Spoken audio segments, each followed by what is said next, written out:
The City of Blood had claimed another victim. Michael Morello was a nobody, an errand boy for the Lucchese crime family. But when he made one small mistake that led to 2 coffins, he quickly became a somebody that Bruno Lucchese wanted dead. Sitting in his Cadillac, Bruno watched the men unload the 2 coffins into the hearse. The first one was closed, but the second one wasn't. He could see the feet sticking out, the expensive shoes. These weren't the kind of shoes that poor people wore. Those were the kind of shoes that Michael Morello would have worn, and now they were sticking out of a coffin. Bruno felt no remorse whatsoever. It was business. You can't make mistakes in this business, not if you want to stay alive. Michael had made a big mistake. 2 cops were dead because of it, and Bruno needed to make sure that everyone knew he didn't tolerate mistakes like that. If he didn't, then other people would start making mistakes too. And when they did, there would be more than just 2 coffins. That's why he called the press, because he wanted everyone to know how serious he was about this. One of the reporters Bruno had tipped off to come to the cemetery got out of his car and walked over to the Lucchese family. They stood with their heads downcast, looking like they had just lost 2 members of their family, which they had. But there was no pity in Bruno's eyes. They made 2 mistakes. That's why there are 2 coffins. And now he was going to make sure that the whole world knew that he was the boss. He stepped out of the car, adjusted his suit, walked past the weeping family, got close to the reporter, leaned in and whispered, "You killed my father," before turning and walking away. The reporter, unsure whether he was being threatened or just told a story, took the quote and ran. Bruno got in the car and drove home. Damned. His wife was waiting for him at the door. She was beautiful, her face devoid of makeup, her eyes angry.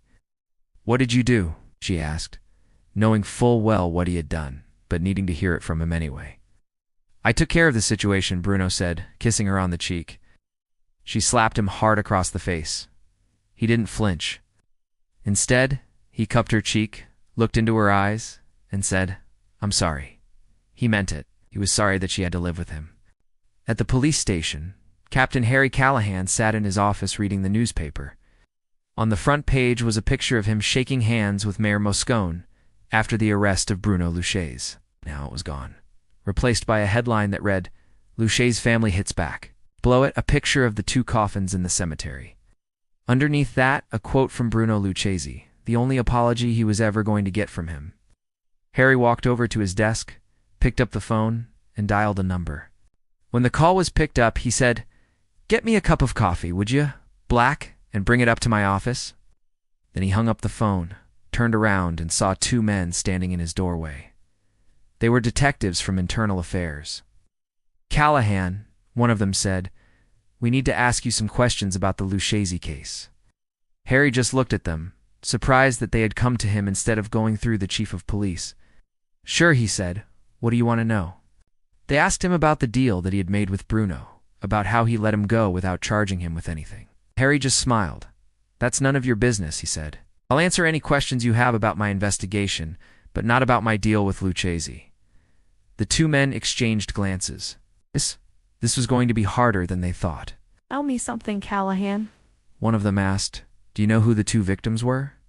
Harry's smile vanished.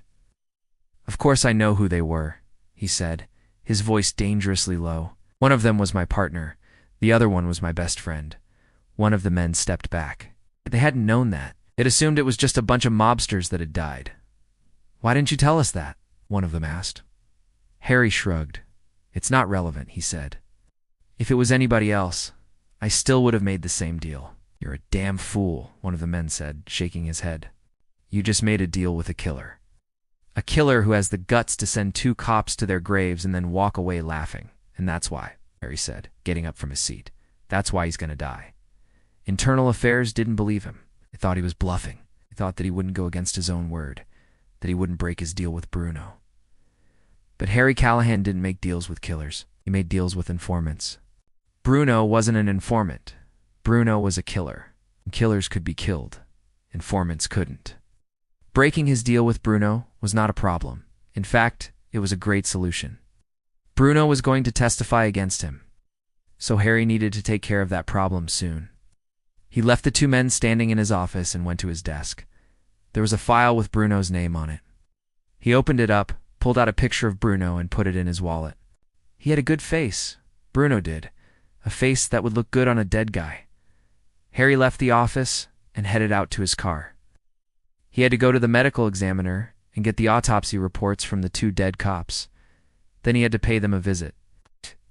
He wasn't going to let Bruno get away with this. He wasn't going to let him testify and put Harry in prison for letting him go. No.